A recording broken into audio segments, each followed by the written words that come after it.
Estamos conversando sobre Venezuela, hemos hablado un poco de la historia de Chávez, cómo llega al poder y cómo él termina su vida en este mundo realmente siendo presidente, y toda la situación económica que se está viviendo en Venezuela, toda la parte de la institucionalidad que nos decía también Ricardo, que ha sido muy importante. Ricardo, la parte económica, para ir redondeando las ideas, el tipo de cambio y la inflación reflejan bastante de esa situación y es muy difícil para la gente conseguir divisas, controlan los precios, controlan ahora los márgenes de utilidad, expropian empresas después de todo lo que hizo Chávez de expropiaciones y demás. ¿Cómo lo describirías tú la situación económica? Bueno, primero hay que empezar diciendo que el dinero, que tradicionalmente se ha visto como algo diferente, es un bien más, simplemente es un bien de intercambio, no es un bien final en sí mismo. Y al igual que otros bienes, funciona bajo las mismas reglas de la economía. Cuando hay un gobierno controlándolo, cuando se establecen techos, cuando se establecen bandas demasiado limitadas, en que se dice, ok, se va a tratar de hacer artificialmente un precio para este bien, van a pasar varias cosas. Lo primero es la escasez de este bien, porque el gobierno, como decía anteriormente, no tiene el conocimiento perfecto. Y además, aún si lo tuviera, no tiene los incentivos para utilizar este conocimiento de una forma libre y que la gente pueda acceder a estos bienes por mérito y no por beneficio, por a quien conoce. Entonces el primer problema es la escasez. Y el segundo problema que tiene cualquier bien que es controlado, particularmente el dinero, es la existencia de mercados negros. Y se puede ver en Venezuela, los mercados negros es quizá el paraíso de un mercado negro. Ahora, ¿qué hacen los mercados negros? Realmente el mercado negro, si se le quita esta connotación negativa que tiene, es una reacción natural a los controles estatales de la economía. Los mercados negros simplemente es la forma que los humanos han encontrado de poder mantener sus actividades regulares, sus actividades económicas regulares, ahora fuera de la supervisión del Estado, porque el Estado no les dejó o no creyó que tenían los individuos la capacidad de poder administrar sus recursos. ¿Y qué problemas le da a Venezuela, por ejemplo, el mercado negro? Primero, que hay que hacer más cosas para adquirir bienes, ¿sí? Y cuando adquirir un bien o servicio no es legítimo por los mecanismos institucionales o legales, lo que las personas tienen que hacer los coloca en un riesgo de estar actuando fuera de la ley, les hacen más caro. Por ejemplo, en Venezuela tenemos cifras diferentes del cambio oficial, que es un maquillaje, y del cambio real, de cómo realmente se está moviendo la economía. Los venezolanos incluso ya no pueden salir de su país libremente, porque ahora las aerolíneas están viendo poco rentable volar a un lugar donde no se sabe cuál es el precio real del dólar. Suceden otros problemas, por ejemplo, que la gasolina venezolana está siendo contrabandeada a ciudades fronterizas. En Colombia, por ejemplo, la ciudad de Cúcuta tiene una cantidad increíble de gasolina de contrabando. Entonces, todo este esquema que el gobierno trata de montar para mantener la economía controlada, realmente lo que está generando es la gente, el individuo sí es libre por naturaleza. Y el individuo no se acostumbra a vivir en un estado de dictadura. Entonces, ¿qué hace? Encuentra soluciones a esto. Lastimosamente son soluciones bajo de agua, son soluciones poco institucionales, pero son soluciones que explican realmente o que se justifican realmente en que la gente tiene que seguir viendo cómo sobrevive. Entonces ahora, cuando se le prohíbe, sea los dólares, sea el papel higiénico, sea electrodoméstico, sea lo que sea, cuando a una persona se le prohíbe comerciar libremente, lo va a hacer con muchos más riesgos. ¿Y cuál es el problema de cuando se hace con más riesgos? Que como las cosas se vuelven mucho más caras, hay gente que incluso va a caer en situaciones ilícitas para poder financiarse o procurarse ciertos bienes o servicios. Entonces es totalmente contraproducente lo que hacen los gobiernos que pretenden controlar economías, el gobierno venezolano que pretende tener, como en su momento Argentina, esta paridad con el dólar, que es bastante artificial. Lo que dicen es los argentinos no tienen por qué estar dependiendo o viendo caídas con el dólar, se pueden mantener en una industria igual, pero la moneda no solo depende de un plumazo del legislador. La moneda depende del volumen de compras, ventas que se hace en un estado, depende de muchísimos factores más. Un gobierno no los puede controlar todos. ¿Y qué estamos viendo en Venezuela entonces? Una población empobrecida. Los regímenes autoritarios juegan mucho con esta dicotomía de ricos y pobres, pero en Venezuela y en todos los países del mundo, si no hay quien genere riqueza, no hay nada que repartir. Y el Estado puede agarrar todo y decir, ok, lo reparto, pero después de la primera ronda de repartición, segunda, si les va muy bien, ya no hay nada que crear. Entonces, la paridad del dólar o la falsa paridad del dólar, esta forma de controlar la economía, mantener tan cerrada la economía, lo único que va a hacer es derivar en escasez, en mercados negros y en formas creativas pero ilícitas que tiene la gente para subsistir. Y lastimosamente cuando esto pasa, se empiezan a crear bandos, se empiezan a crear problemas donde antes hubiera habido cooperación libre y voluntaria. Es decir, la gente se vuelve enemiga entre ellos. ¿Por qué? Porque ya no hay un intercambio libre, ya no hay yo velo por mi bienestar y hago un intercambio de bienes o servicios con alguien más. Ahora hay, aquel tiene y yo porque no tengo. Vamos, gobierno, acompáñame y le quitamos todo lo que tiene. Entonces no va a haber incentivo para que nadie cree más riqueza.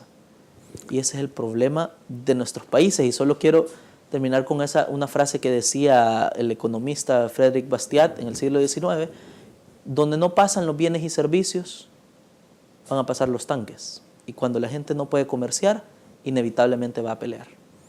Y lo que estamos viendo es una persecución, ¿verdad? Vemos un régimen cubano que ha establecido todo un sistema de inteligencia y que mantiene al régimen venezolano hoy de Maduro y antes de Chávez.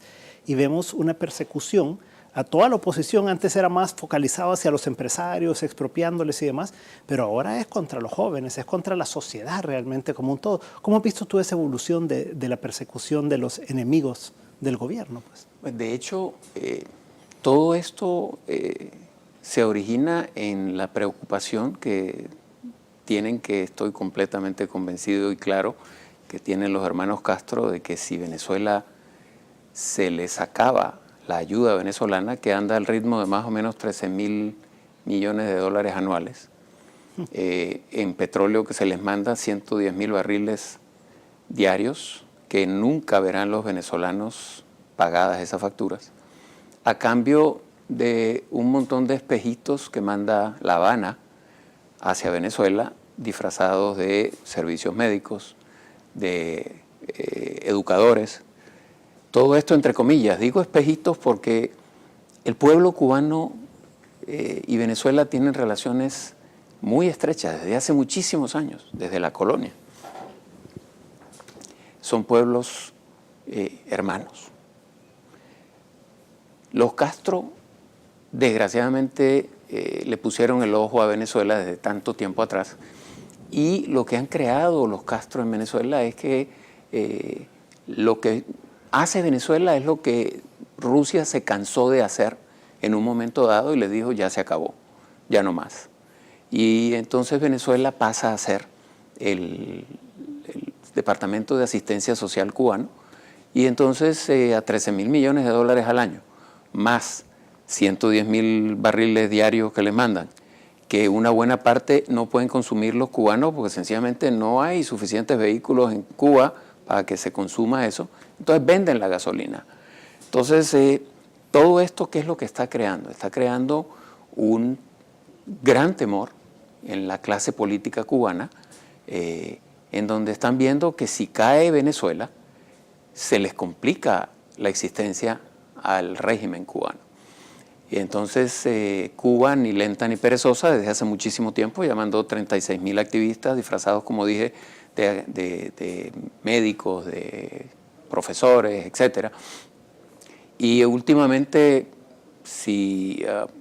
dependiendo de la fuente que utilices para informarte, se maneja un concepto de que tal es la preocupación que hay en La Habana, que las avispas negras, que es una estructura élite de represión del régimen, están en Venezuela. Ya aparentemente hay 400 avispas negras que se sabe han llegado a Venezuela, y la idea no es hacerse sentir de una manera clara, sino integrarse a los grupos estudiantiles para permear esa infraestructura y desde adentro implosar.